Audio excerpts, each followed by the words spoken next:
d'un fait. Le fait mooy li Farba Ngom def. Farba nag député la.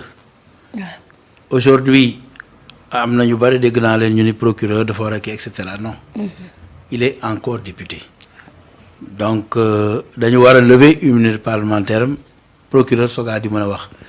Yacine Fall nag mën na ci wax parce que elle doit informer le peuple sénégalais.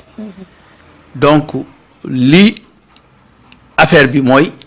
li nga xam ni moo dugal téléphone yi foofu ak la mu fa doon lijjanti ndax xam nga téléphone tey.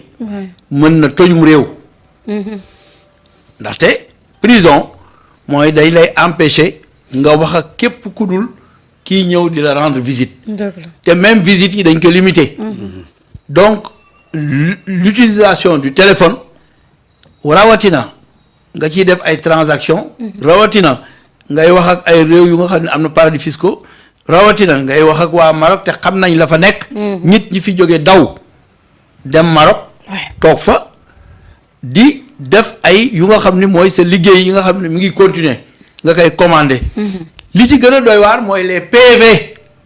d'audition yu nga xam ni retrouvé nañ ko ci loolu.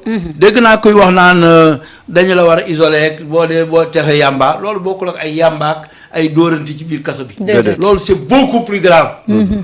loolu mën na tasum réew. loolu dañu ko war a topp ñëpp ñi nga xam ne laale nañ fa parce que wax nañ ni am na ñetti anciens ministres. qui sont avocats aujourd'hui. nga xam ni xam nañu yoon kenn waru leen gën a xam yoon mais ñooñu impliqué wu nañ ci affaire boobu.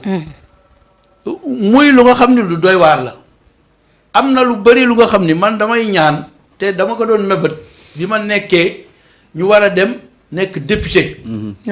Malheureusement ma nekk 134e place. ou bien 34e place liste nationale mu juma jàll. parce que 30 ñoo jàll.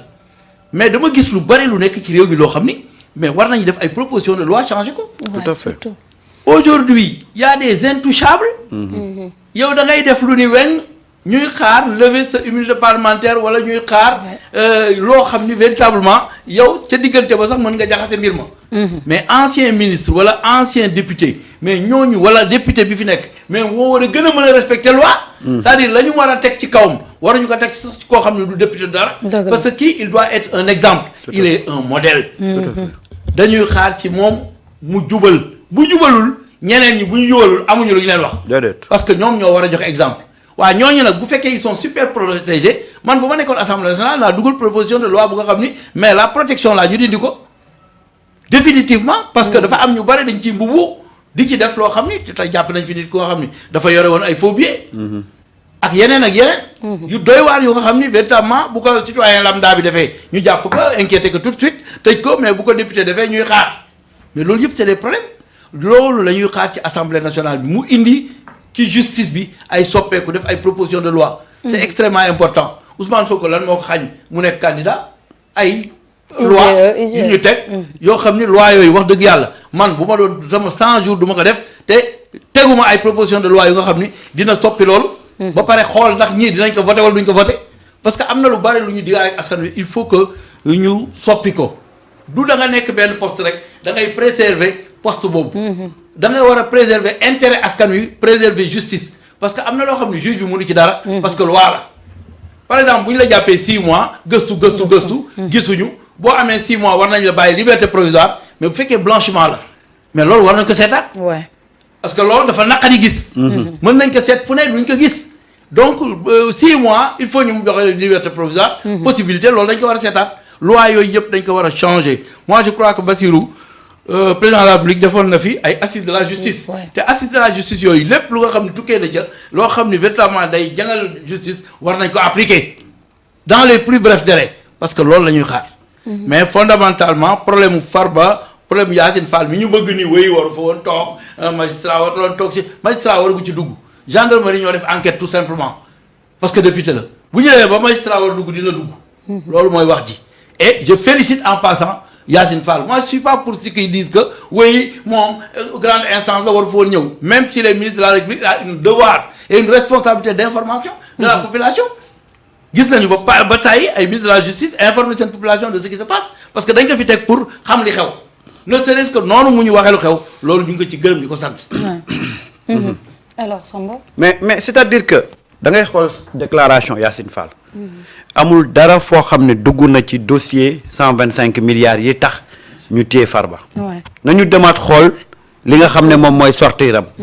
sortiram amul fenn foo xam ne dugg na ci loo xam ne dossier bi tax Farba daal di koy téye ci prison bi loolu benn la ñaar mais Yacine Fall li mu relevé mais c'est une faute administrative c'est au niveau de l'administration qu'il y a eu des problèmes te département boobu fan la dépendre mais moom ci justice la dépendre te moom moo nekk seen chef donc Yacine n'a fait que informer sur un fait boo xam ne dafa xew ci département yam bu fekkoon ne tey dafa dugg ci mbiru dossier 125 milliards yi mën nañoo wax ne kat ministre bi mu ngi dugg ci une affaire boo xam ne dafa nekk ci kanamu yoon mais Yacine dafa gis ci biir fonctionnement administration bi rawatina département pénitentiaire mu gis ne y a des manquements très graves mu ñëw informer le peuple et puis que les gens arrêtent de dire que Yacine Fall c'est pas Yacine Fall c'est le gouvernement.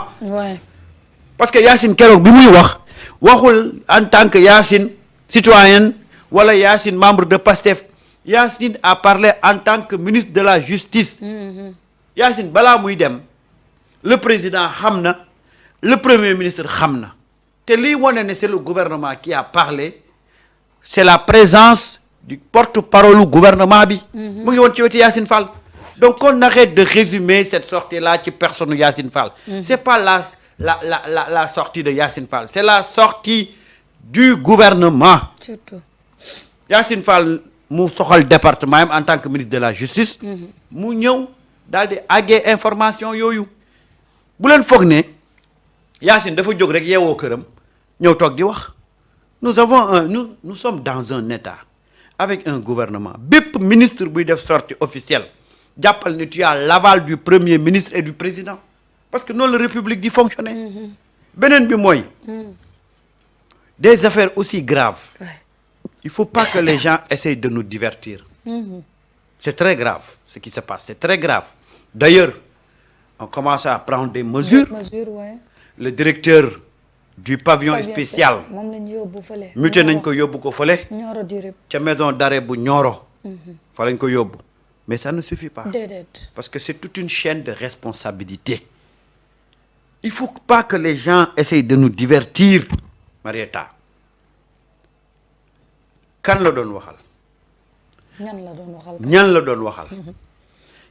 doon waxal Bangladesh ñan la doon waxal Maroc ñan la doon waxal États-Unis ci lan lañ doon wax les PV fan la PV yi jóge ba agsi ci téléphone Farba. Ça menace la sécurité nationale. Mais c'est une question de sécurité et Yacine a bien précisé. Oui. C'est une affaire de criminalité. loolu mooy wax ji ñu ne la wax naak ay patron de presse. wax naak ay journalistes yu nekk ci ay presse écrite. waaw lan lañ doon fexe loolu la ñu bëgg a xam gis nga ces gens-là bu ñu foogee ne mën nañu étouffer cette affaire-là.